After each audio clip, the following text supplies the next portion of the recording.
I know what this looks like, she said, the hallway light catching the edge of her silver-streaked hair. But I'm not asking you to understand. Just don't walk away yet. Asterisk I didn't. Not right away. Asterisk it had started as a mistake. Or maybe not a mistake, just a detour I hadn't planned on. I was 18, barely holding together the pieces of who I was supposed to be, top of my class, polite at home, invisible in crowds, and burned out already. I felt like a ghost walking through school halls, too aware of how little any of it meant. College letters piled on my desk, unopened. My mom called it ambition fatigue.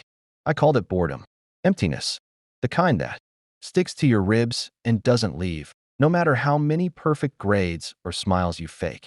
Asterisk she was the new literature teacher. Mrs. Claire Holden, 50, rumored to be widowed. Quiet, deliberate, with a kind of grace I hadn't seen before. In real life. Only in the way old movies made a woman's presence feel like a poem. She wore long cardigans and low heels, and her voice was soft, but always heard. Her classroom didn't smell like chalk and sanitizer like the others. It smelled like old books and something warm. Vanilla, maybe.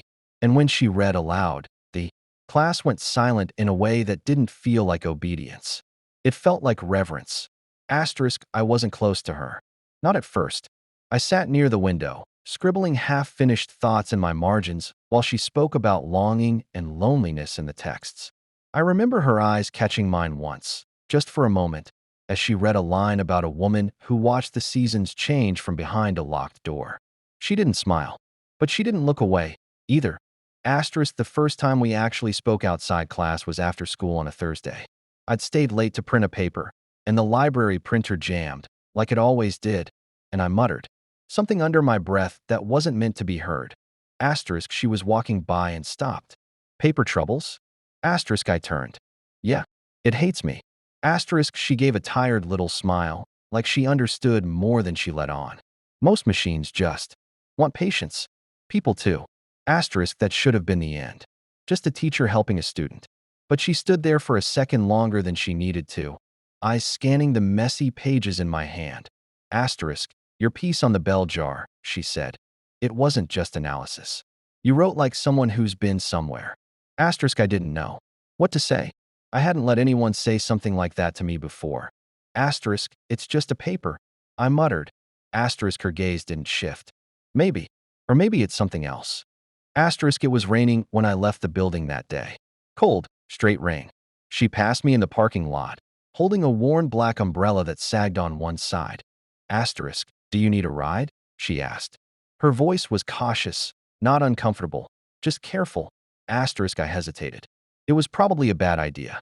But I was soaked already, and the idea of sitting in her car, of that small space filled with that vanilla bookstore scent, felt safe. Asterisk I nodded. Asterisk she drove an old Volvo, clean, quiet, with a slow jazz station playing softly. We didn't talk much, just the sound of wipers and Miles Davis. When she pulled up to my house, I hesitated again. Asterisk, thanks, I said, hand on the door. Asterisk, anytime. She replied, eyes still forward. It's nice to have someone quiet in the car. Asterisk that night, I couldn't sleep. I stared at my ceiling, listening to the wind outside. I thought about her hands, how they rested gently on the steering wheel, steady but not stiff. I thought about how she didn't fill silence with useless words. She let it breathe. Asterisk over the next few weeks, I started staying late more often. Not obviously, just enough to be around when she passed by. Sometimes we talked. Sometimes we didn't. She showed me a poem once, tucked into the back of a novel she carried. It was about someone waiting on a porch, watching the world move without them. Asterisk, I wrote it years ago, she said, brushing imaginary dust off the page. Before I stopped believing in waiting. Asterisk I wanted to ask what that meant. But I didn't. I wasn't sure I could handle the answer. Asterisk one afternoon, the power flickered in the building, and she asked if I'd walk with her to her car. It was darker than usual, and the wind had picked up. Asterisk she opened her umbrella again, the same sagging one, and we both fit under it awkwardly, walking close. Her arm brushed mine. Just once. Asterisk at her car, she paused. You write like someone older, she said softly. And you carry things most boys your age don't. Asterisk I didn't answer. I wasn't sure who I was to her yet. A student, sure. But something. was shifting, something neither of us could name. Asterisk, then she said it, like a whisper wrapped in regret. You remind me of someone I lost. A long time ago. Asterisk, it should have felt strange. It didn't. Asterisk, we stood there, in the gray light and rain. For a second longer than made sense. I felt something in my chest, not attraction, exactly. Not yet. But recognition. Asterisk, like two people meeting in a place they didn't expect to find anyone. Asterisk, and when she finally got in and started the car, she rolled the window down just enough to say one more thing. Asterisk, don't rush to grow up, she said. But don't be afraid to feel older than you are. Then she was gone, and I stood there in the rain, notebook damp against my chest, wondering what it was I had just stepped into, and why it already felt like it mattered. Asterisk. It became something quiet between us, not a schedule, not a plan, but a rhythm, like tides that knew when to return without needing to be told. Asterisk, she started leaving her classroom door open after the bell. I'd drift in sometimes, no excuse. Just wordless presence. She'd be grading papers or wiping dust from the windowsill. Once, she handed me a stack of old books that needed organizing. Another time, she asked if I could help fix the squeaky cabinet in the back. The school never did repairs on time. Asterisk, it was small things. I tightened a screw. She made me coffee in a chipped ceramic mug that looked like it had seen 30 years of poems and long nights. I didn't ask why she brought her own kettle, her own little box of tea bags and instant packets. Maybe she needed the comfort of something she could control. I understood that. Asterisk, outside. Spring was just beginning to break through the chill. One afternoon, I found her in the garden behind the teacher's lounge, a forgotten stretch of earth that had overgrown into soft green chaos. She was kneeling, sleeves rolled up, hands in the dirt. Asterisk, didn't expect to see you here, I said. Asterisk, she looked up, a strand of hair stuck to her cheek. I needed something that doesn't answer back. Asterisk, I asked if she wanted help. She didn't say yes, but she moved aside, and that was enough? Asterisk, we spent an hour digging up roots, clearing space for nothing in particular. I watched the way her fingers worked, slow and sure, like she'd done this 1,000 times. She never told me what she was planting. Asterisk, you always work alone? I asked, not looking at her. Asterisk, her voice was quiet. It's easier. Asterisk, easier. Not better. That word lingered. Asterisk, she told me bits and pieces in those hours. How she'd taught at a university once, years ago. Left it after her husband passed. Moved to this town because it was small enough to vanish in, but not too small to go mad. Asterisk, I didn't press. I just listened. And sometimes, she asked things back. Asterisk, why don't you ever talk about your friends? She said once, over 2 steaming cups of coffee in the back of the library. Her hair was damp from the drizzle outside. You're always alone. Asterisk, because I don't really have any, I said. It wasn't self-pity, just a fact. I'm the kind of person people like to ask for notes, but not to hang out with. Asterisk, she nodded like she understood. That kind of loneliness, it sticks to you. Asterisk, sometimes I caught her staring when she thought I wasn't looking. Her gaze soft, almost sad. I do the same. Watching how she held herself together, how she folded her arms like a shield when someone got too close. How she smiled at compliments with a practiced grace, but never accepted them fully. Asterisk, there were small moments. A brush of her fingers against mine when passing a book. Her laugh, low and unexpected, when I made a joke about the school coffee tasting like regret. The way her shoulder leaned just slightly toward me when we stood near. Asterisk, none of it meant anything on paper. But in the air between us, it hummed. Asterisk, one late Friday. Everyone had cleared out early. It was raining again, always the rain with us. I stayed behind to finish something I wasn't really working on. She was tidying her classroom, moving slowly, like she didn't want to go home. Asterisk, I stood by the window, watching the glass bead with drops. Asterisk, you can go, she said without looking at me. Asterisk, I don't want to. Asterisk, she paused, still not facing me. Why? Asterisk, I hesitated. Then, it's quieter here. Asterisk, she turned then. Her face was soft, unreadable. She walked over slowly, stood beside me, our reflections blurred by the rain-streaked glass. Asterisk, I used to sit like this with him. She said, when we were younger, we'd listen to the rain and not say a word. Asterisk, I glanced at her. Did he talk much? Asterisk, too much, she said, a faint smile pulling at her mouth. But not in those moments. He understood the value of silence. Most people don't. We stood there, breathing in time with the storm. Then it happened. Small, almost nothing.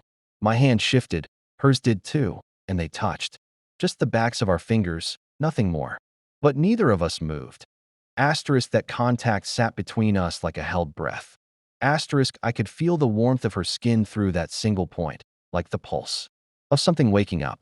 She looked down, but didn't pull away. I let my hand stay, not pressing, not seeking. Just there. Asterisk, she exhaled, barely audible. I should lock up. Okay, I said, not moving either. Still, she turned, slowly. Like the weight of that pause was more than she expected. She didn't say goodbye that night. She just looked at me for a second longer than necessary. Her eyes said something else entirely. Asterisk, that touch, brief as it was, stayed with me all weekend. I replayed it in quiet moments, like a secret. I didn't know I was allowed to keep. Asterisk, I wasn't sure what we were yet. I only knew that I didn't feel like a boy when I was near her.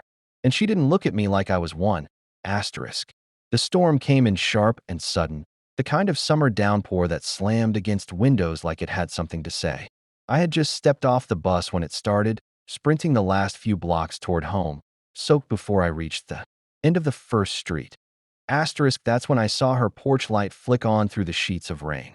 Her house was tucked behind a row of willows, quiet and tucked away, like she didn't want to be found. I don't know what made me stop. Maybe it was the light. Maybe it was the ache I'd been carrying all week, from the silence in our last exchange, from that touch that lingered in my memory like warmth that wouldn't fade. Asterisk, I stood at her gate, dripping and cold, unsure if knocking was right. But then the door opened. Asterisk, she looked at me for a long second. Her cardigan hung loosely off one shoulder, her hair tied back, but escaping. No makeup, just her, real and soft and slightly stunned. Asterisk, you're drenched, she said quietly. Asterisk, I didn't plan this. Asterisk, no one ever does. She stepped aside. Come in. Asterisk, her living room smelled like cedar and tea leaves. Books stacked unevenly on the floor. A single lamp glowed amber in the corner, casting soft shadows. She handed me a towel, warm from the dryer. Asterisk, sit, she said, disappearing into the kitchen. I'll make something. Asterisk, she returned with 2 bowls of something hot and simple, lentil soup, I think. We ate in silence for a few minutes, just the sound of the storm thrashing outside and our spoons clinking against ceramic. Asterisk, I looked up at her. She was watching the rain. Asterisk, do you get scared during storms? I asked. Asterisk, she shook her head slowly. No, I used to. But now I think they're honest. You always know what a storm wants. Asterisk, what do you want? I asked. Asterisk, she blinked, not expecting the question. Her lips parted like she might answer, but nothing came. She set her bowl down. Asterisk, I used to want a lot, she said finally. Now I just want to be seen. Not looked at. Not admired. Just seen. Asterisk, I leaned forward slightly. You are. Asterisk, she swallowed, like the words landed too close. When my husband got sick, I stopped existing in the way a woman does when someone sees her as whole. I became function, nurse, wife, mourner, then nothing. Asterisk, I don't think you're nothing. Asterisk, she gave me a faint smile. I'm 50. You're what? Barely starting your life. Asterisk, I said nothing. What could I say? That age meant less to me than presence. That when she spoke, I felt the world slow down. Asterisk, she stood up suddenly, pacing to the window, arms crossed tight over her chest. This is dangerous, she whispered. I'm not supposed to need someone like you. Asterisk, I'm not a child. Asterisk, no, but I'm supposed to know better. Asterisk, I rose slowly, careful not to startle the fragile air between us. You're not doing anything wrong. You haven't even done anything. Asterisk, she turned toward me, eyes rimmed with the gloss of tears she hadn't let fall. But I want to. Asterisk, that confession sat between us, raw and trembling. I didn't move closer. I just stood still, letting her speak into the space. Asterisk, I feel invisible most days, she said. Like I'm fading. And then you look at me like I matter again. Asterisk, you do, I said. You do. Asterisk, she took a step forward, her breath shaky. Then another. We were standing inches apart. Her hand lifted and brushed a strand. of wet hair from my forehead, emotion so tender it ached. Asterisk, I don't know how to be this anymore, she murmured. Soft, open, wanted. Asterisk, I reached up, carefully, fingers touching hers. Then let me remind you. Asterisk, it wasn't a kiss that followed. Not at first. It was a lean in, tentative, questioning, scared. Her eyes flickered between mine like she was searching for the exit wound to something long buried. And then, like a tide giving in to the moon, her lips touched mine. Asterisk, it was gentle.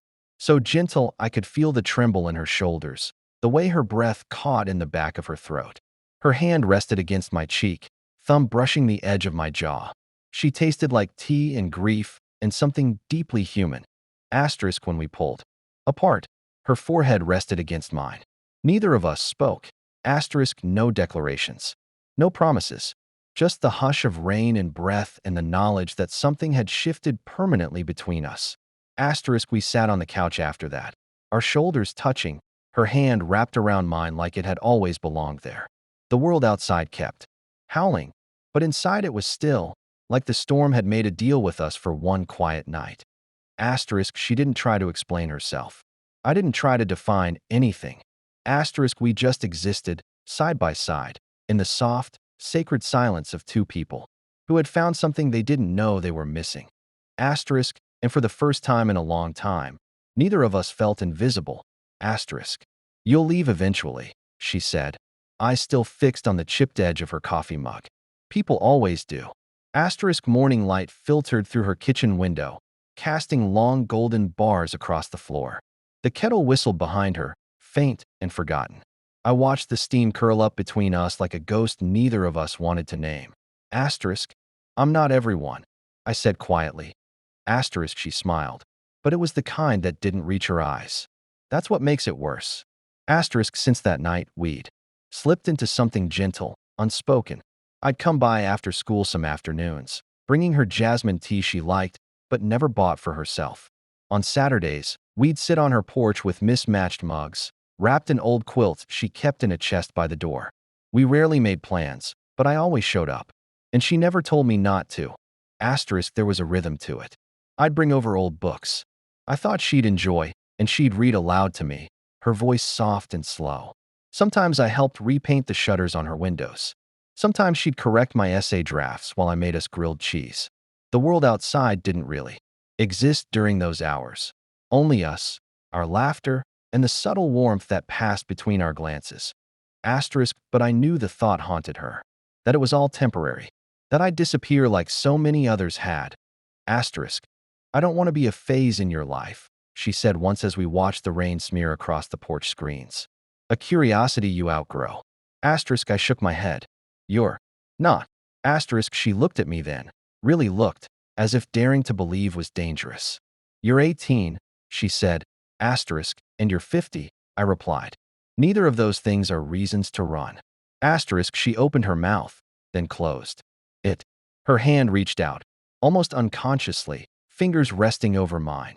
Asterisk, I don't know how to trust this, she said. How to trust you. Asterisk, so I did something I hadn't planned. I left that afternoon without saying much, but I came back the next day carrying a gallon of warm ivory paint and a small, weathered paintbrush. Asterisk, she stood in the doorway watching me as I knelt in front of her front door, the one she'd told me she hadn't touched since her husband passed. Asterisk, you said you hated the color, I told her. You said it reminded you of everything that stayed still when life kept moving. Asterisk, her arms were crossed, voice low. I didn't ask you to. Asterisk, I know. I looked up at her. But I needed you to know that this place can change. That you can. Asterisk, she didn't stop me. She just watched. Asterisk, I worked for an hour, careful, quiet. When I finished the first coat, she stepped outside and stood next to me. We stared at the fresh paint drying in the crisp autumn air. Asterisk, she reached down, dipped her fingers in the can, and pressed a soft thumbprint just beside the doorframe. Asterisk, her way of saying okay. Asterisk, after that, something shifted. Not loud, not dramatic, but real. Asterisk, she invited me more, asked me to stay later. Sometimes she'd fall asleep beside me on the couch, her head resting against my shoulder, the fire crackling low. Sometimes I'd come by just to leave a note in her mailbox. A poem, a memory, Something small to let her know I was still here. Asterisk one night. As the air turned sharp and the trees began to lose their leaves, she turned to me and asked, "Are you scared?" Asterisk of what? Asterisk this. Her hand gestured between us, vague but certain. Of what people would say? Of waking up and realizing this was just a beautiful mistake. Asterisk, I didn't answer right away. Instead, I took her hand and placed it over my chest. Asterisk, do I feel scared to you? I asked. Asterisk, her eyes shimmered, but she didn't cry. She just leaned in and kissed my forehead, her lips resting there for a long, quiet moment. Asterisk, snow came earlier than expected that year. The first flakes fell while we were sipping tea on the porch. Wrapped in a blanket, our hands tangled between us. Asterisk, she tilted her face up toward the sky, eyes closed. I used to love snow. Before it meant being stuck inside with no one to talk to. Asterisk, I didn't speak. I just squeezed her hand. Asterisk, later that night, as the world turned white and still around us, I found her sitting in front of the fireplace, barefoot, cradling one of our mismatched mugs. Asterisk, I sat beside her, close enough to feel the warmth of her arm. Asterisk, she didn't look at me when she said it. I think I believe you now. Asterisk, I leaned my head against her shoulder. Good. Asterisk, the fire crackled. The snow fell silently beyond the window. Asterisk, and in that soft, endless moment, we were just two people who had found each other, not by accident, but by some quiet, stubborn hope that refused to let go. Asterisk, no grand words. No promises shouted into the wind. Asterisk, just a shared mug, warm hands, and a newly painted door that opened to something neither of us thought we deserved, but both were finally willing to claim. Asterisk.